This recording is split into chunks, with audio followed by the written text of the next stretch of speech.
Gimana guys, makin bangga nggak nih sama timnas Indonesia? Dulu kita cuma bisa mimpi punya pemain yang dilirik klub-klub Eropa. Sekarang malah pemain kita jadi rebutan gitu. Bahkan beberapa dari mereka udah siap menembus liga-liga top. Makin mantap aja nih sepak bola Indonesia gitu.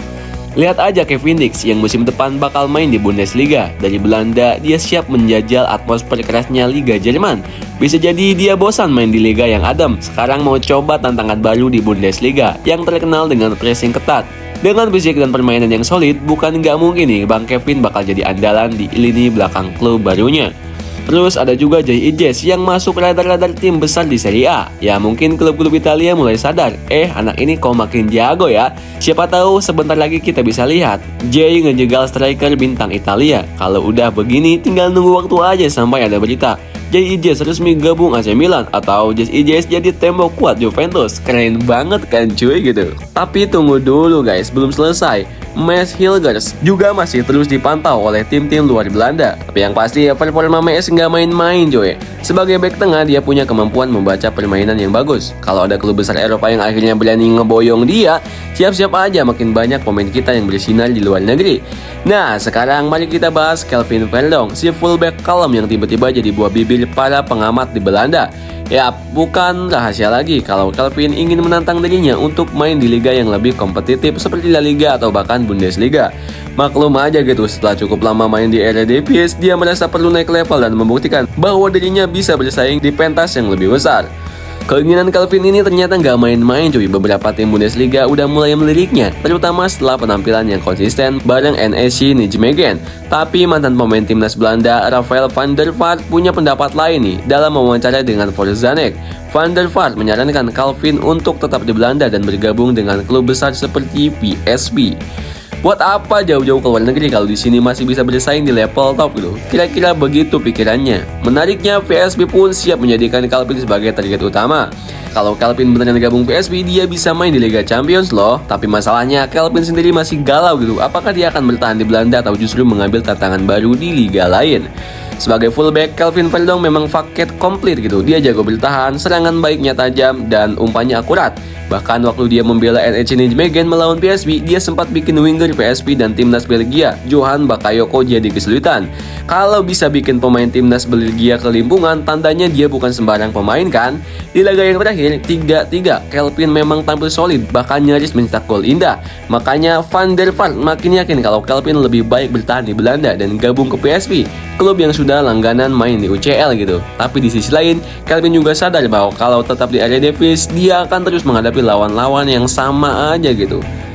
Menurutnya, kalau ada tawaran bagus dari Bundesliga atau La Liga dan asal bukan dari tim papan bawah yang sedang berjuang dari degradasi, ya udah gas aja gitu. Oke, sekarang kita geser dikit nih ke kabar baik buat supporter timnas Indonesia. Jadi kalau selama ini kalian kepengen beli jersey timnas, tapi setiap lihat harganya langsung cek saldo dan terdiam, tenang aja coy, R-Sport resmi merilis jersey supporter version gitu.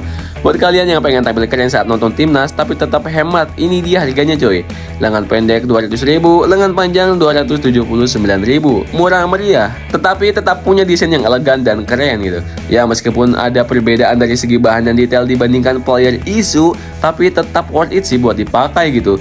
Mulai 16 Februari udah bisa beli di Shopee ya guys, jadi siap-siap aja borong gitu.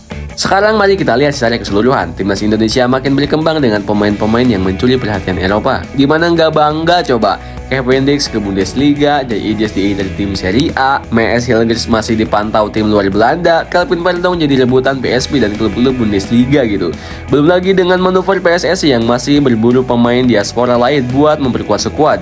Ada nama-nama seperti Dian James, Pascal Struijk, hingga Ian Madsen yang bisa jadi tambahan tenaga buat timnas Indonesia. Ya kalau semuanya berjalan lancar, bukan gak mungkin timnas Indonesia bisa makin kuat dan akhirnya lolos ke Piala Dunia gitu cuy. Ada kabar seru dari London, bukan tentang cuaca yang mendung terus atau tes sore ala Inggris, tapi tentang 3 pemain berbakat yang resmi menjadi warga negara Indonesia nih coy. Ole Romeni, Dion Marks, dan Tim Gayvens kini sudah sah ber-KTP Indonesia setelah menjalani sumpah kewarganegaraan di Kedutaan Besar Republik Indonesia di London pada Sabtu 8 Februari kemarin.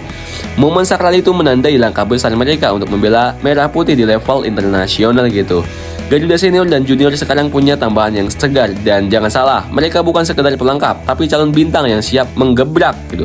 Paling cepat, Ole Romeni sudah bisa langsung turun saat Indonesia menghadapi Australia dan Bahrain pada Maret mendatang. Artinya timnas kita makin berbahaya, lawan siap-siap karena Garuda Expat ini sudah siap terbang tinggi. JI kembali mengenakan ban kapten untuk memimpin Venezia di laga berat melawan AS Roma. Main 90 menit penuh, Venezia harus mengakui keunggulan tamunya setelah Paulo Dybala memutus harapan mereka di menit ke-57. Tapi kalau bicara performa individu, Itjes tampil solid sebagai pemimpin di lini belakang. 89% umpan akurat, hampir gak pernah salah kirim bola, 2 tackle, 1 blok, 4 clearance, dan 2 intersepsi. Gak boleh lewat sini bro. Menangkan 4 duel, bukti kalau dia bukan cuma kapten di atas kertas gitu. Sayangnya semua kerja keras itu belum cukup menyelamatkan Venezia dari kekalahan. Itjes bisa menghalau serangan berkali-kali, tapi Dybala hanya butuh satu momen untuk menghancurkan semuanya coy. Ya meskipun hasilnya pahit, Itjes tetap menunjukkan bahwa dia adalah pemimpin sejati Venezia. Kini tinggal menunggu apakah kapten kita bisa membawa tim bangkit di laga berikutnya atau justru sebaliknya gitu. Maka dari itu, buat semua elemen timnas Indonesia sehat-sehat ya. Semua tahu perjalanan menuju Piala Dunia itu panjang dan gak mudah. Tapi kalau tim ini tetap bisa solid, kerjasama terus dibangun, dan makin banyak pemain berkualitas yang membela Garuda, mimpi itu bukan sekedar angan-angan. Kita juga percayakan aja sama Pak Erick Thohir dan jajaran PSSI, karena pastinya mereka akan berusaha melakukan yang terbaik agar timnas Indonesia bisa bersaing di level tertinggi. Jadi buat kalian semua, tetap dukung timnas Indonesia ya. Terus pakai jersey kebanggaan, dan jangan lupa buat nabung buat tiket nonton langsung nanti Garuda di dadaku, cuan di tasku.